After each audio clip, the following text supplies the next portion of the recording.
नमस्कार बंधुरा आमी टुसी चले एसेছি টুসিস ব্লগ থেকে তোমাদের জন্য আরো একটা ভিডিও নিয়ে শেয়ার করতে। আশা করছি কাছে দূরে যে যেখান থেকে বসে এই মুহূর্তে আমার ভিডিওটা দেখছো তোমরা সবাই ভালো আছো, সুস্থ আছো, আর তোমাদের ভালোবাসায় আমিও ভালো আছি। ছাদ বাগানে বসে একটি গল্প আজকে তোমাদের সাথে শেয়ার করব। এটি একটি অত্যন্ত মূল্যবান এবং গুরুত্বপূর্ণ শিক্ষণীয় গল্প, যা শিশুকে সঠিক মূল্যবোধ শেখানোর গুরুত্ব তুলে ধরে। ধরো দুপুরে খাওয়া শেষে একটাই মাছ ভাজা রয়ে গেছে। রাতে খাওয়ার সময় মাছটা কাকে দেবে? পরিবারে শুধু তোমরা দুজন আর ফুটফুটে এক সন্তান। কমন যে ছবিটা আমরা দেখতে পাই সেটা হলো রাতে খাওয়ার সময় বাচ্চাটিকে পুরো মাছটা দিয়ে দেবে, আর বাবা মা দুজন ট্যাপ ট্যাপ চোখে শুধু তাকিয়ে থাকবে, তার খাওয়া দেখে মনটা ভরবে। আসলে যেটা করার দরকার ছিল, রাতে তিনজনই একসাথে খেতে বসবো, তার সামনে মাছটা সমান 3 ভাগে ভাগ করব, আর তিনজনেই 3টে টুকরো সমানভাবে নিয়ে খাবো। বিশ্বাস করো, এই ক্ষেত্রে বাচ্চার আস্ত মাছটা খাওয়ার কোনো ফায়দা নেই, বরং তার ব্রেনে একটা ভুল মেসেজ আজীবনের জন্য সেট হয়ে যাবে। অথচ 3 টুকরো মাছ তাকে শেখাবে কিভাবে অল্প জিনিসও সবার সাথে ভাগ করে খেতে হয়। তার উল্টো দিকে থাকা মানুষগুলো খেয়েছে কিনা সেই ব্যাপারে খেয়াল রাখার মানসিকতা তার মধ্যে জাগ্রত হয়, আর এই মেসেজটা আজীবন তার মস্তিষ্কে ঢুকে থাকবে। এটা একেবারে ছোটবেলা থেকেই করা উচিত। বাচ্চা তার বয়স অনুযায়ী যতটুকু বোঝার ঠিকই বুঝবে। বাচ্চারা তাদের মতো করে সবই বোঝে। ট্রিক্সটা কাজে লাগালে দেখবে, তাকে কিছু খেতে দিলে আগে তোমার হাতে দেখবে তার মায়ের ভাগটা আছে কিনা, আবার বাবার হাতেও দেখবে বাবার ভাগটা আছে কিনা। বর্তমান সময়ে অনেক বাচ্চাদের দেখা যায় সবকিছুই নিজের করে পেতে চায়। তার ভাই বোন সে পেল কিনা সেদিকে খেয়ালই রাখে না। দাদু কাকা বাবা যে যাই আনুক না কেন সবই তার চাই। এই গল্পটা আমাদের শিখিয়ে দেয় কিভাবে ছোট্ট ছোট্ট কাজের মাধ্যমে শিশুদের মধ্যে মূল্যবোধ এবং ভাগাভাগি শিক্ষা গড়ে তোলা যায়। এটি তাদের পরবর্তীতে জীবনে সঠিক মানসিকতা এবং অন্যদের প্রতি সহানুভূতিশীল হতে সাহায্য করবে। আজকেও আমি কতগুলো টিপস তোমাদের সাথে শেয়ার করব বন্ধুরা। তার মধ্যে প্রথম যে টিপসটা আমি শেয়ার করব সেটা হলো, আমাদের বাড়িতে ছোট বাচ্চা থাকলে বাচ্চারা অনেক সময়তেই বায়না করে, ফল কামড়ে খেতে চায় না। জুস করে দিলে তাহলে হয়তো একটু খায়, কিন্তু এইভাবে কামড়ে কোনো ফল সহজে খেতে চায় না। তো এরকম যদি হয়, সেক্ষেত্রে আমাদের বাড়িতে যদি জুসার না থাকে, তখন আমরা কিভাবে সেই ফলটাকে বাচ্চাকে জুস করে দেব সেটাই আজকে আমি তোমাদের করে দেখাবো। অনেক সময় জুসার থাকলেও সেই জুসারটাকে পরিষ্কার করারও অনেক ঝামেলা থাকে। তার থেকে খুব সহজ পদ্ধতিতে সামান্য জিনিস দিয়েই কিভাবে জুসটা রেডি করা যায় সেটাও তোমরা শিখে নিতে পারো। তার জন্য দেখো, একটা গ্লাসের উপরে এইভাবে আমি একটা চা ছাঁকনি রেখেছি।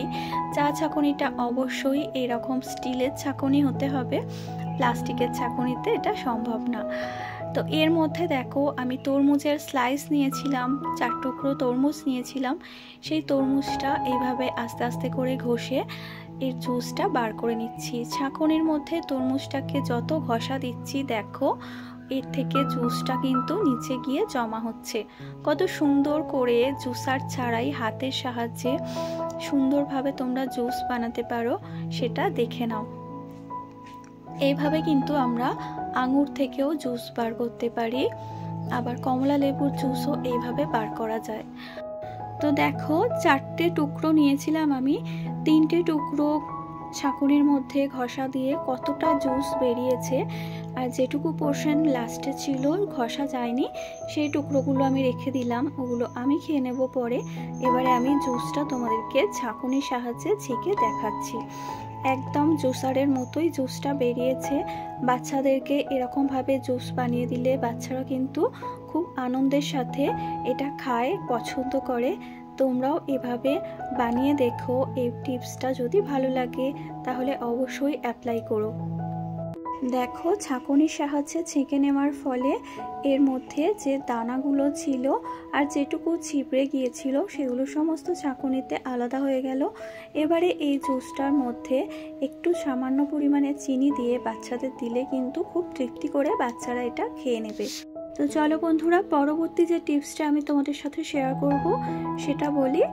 অনেক সময় আমাদের বাড়িতে এইরকম মোটা ধরনের যে কাপড়গুলো থাকে সেই কাপড়গুলোতে সেফটি পিন আমরা ঢোকাতে পারি না। সেফটি পিনের মুখটা অনেক সময় ভোঁতা থাকে, অনেক সময় সেফটি পিনের মুখে জং এসে যায়।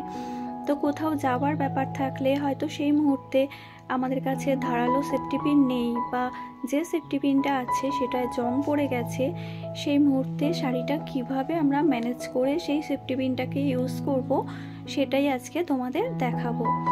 দেখো, শাড়িটা এমনি এই ধরনের শাড়িগুলো একটু মোটা হয় পাড়গুলো, আবার অনেক সময় এর মধ্যে চুমকির কাজ থাকলে তখন আরোই মুশকিল হয় সেফটি পিন দিয়ে পিন করা। আর দেখো, এখানে আমার সেফটি পিনটার মুখে জং ধরে গেছে।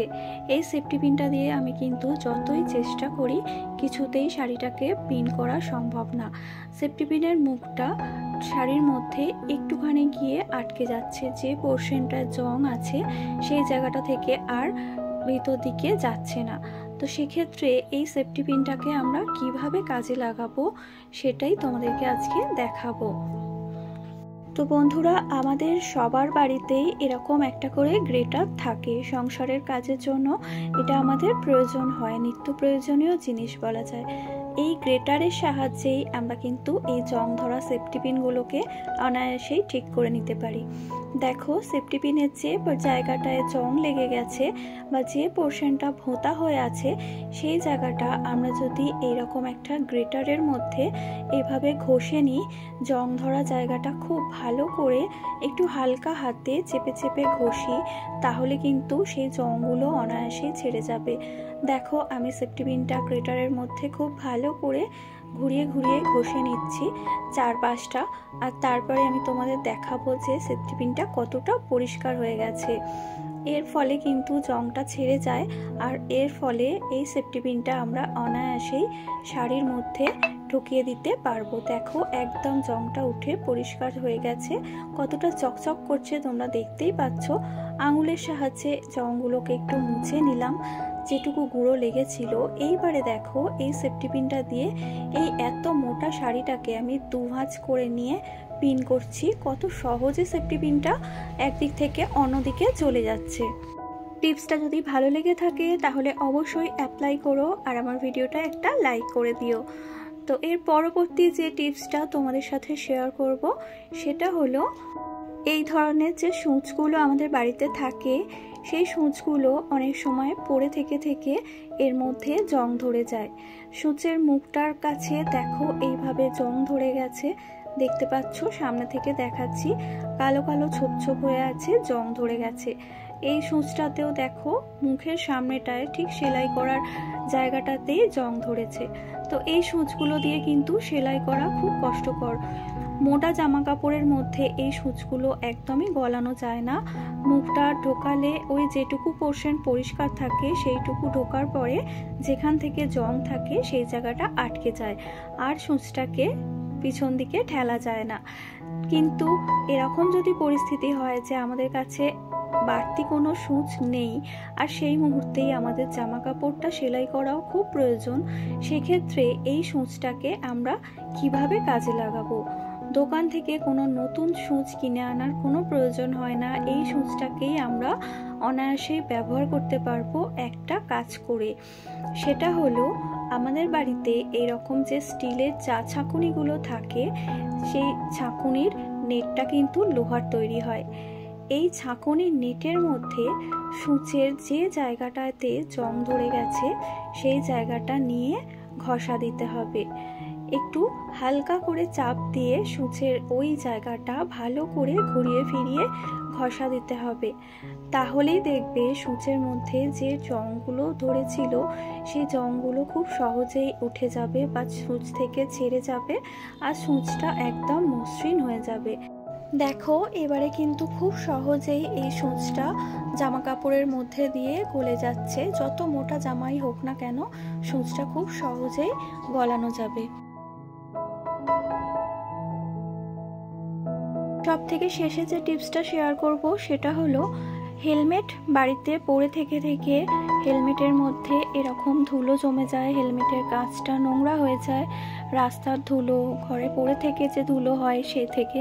আর এই রকম কাঁচটা নোংরা হয়ে গেলে রাস্তায় বেরোলে কিন্তু দেখতে খুবই অসুবিধা হয়, হেলমেটটাও দেখতে বাজে লাগে। তো এটাকে কোনো রকম লিকুইড ইউজ না করে বাড়িতে থাকা টুথপেস্টের সাহায্যে খুব সহজেই পরিষ্কার করে নেওয়া যায়। দেখো এরকম সাদা টুথপেস্ট আমি একটা খারাপ ব্রাশের মধ্যে নিয়ে নিলাম, যে ব্রাশটা ইউজ হয় না। সেই ব্রাশের মধ্যে নিয়ে খুব ভালো করে এই কাঁচের মধ্যে টুথপেস্টটাকে লাগিয়ে নিচ্ছি। এভাবে হালকা হাতে ঘষা দিয়ে পুরো কাঁচটার মধ্যে এই পেস্টটা লাগিয়ে নেব। তারপরে একটা ভিজে কাপড় দিয়ে খুব ভালো করে কাঁচটাকে ভালো করে মুছে পরিষ্কার করে নেব। একবারে যদি পরিষ্কার না হয় তাহলে ন্যাকড়াটা ধুয়ে আরও একবার ভালো করে জল নিগড়ে মুছে নিতে হবে। মোছার পরে তোমরা দেখবে যে হেলমেটটা একদম নতুনের মতো হয়ে গেছে, কাঁচটা পুরো ঝকঝকে হয়ে যায়। টিপসটা যদি ভালো লাগে তাহলে অবশ্যই তোমরা অ্যাপ্লাই করো। আর এরই সাথে আজকের ভিডিওটা আমি শেষ করছি। তোমরা সবাই খুব ভালো থেকো, সুস্থ থেকো। দেখা হচ্ছে তোমাদের সাথে পরবর্তী ভিডিওয়ে। যদি আমার ভিডিওটা তোমাদের কোনো কাজে লাগে, ভালো লেগে থাকে তাহলে প্লিজ লাইক, কমেন্ট, শেয়ার করে দিও বন্ধুরা।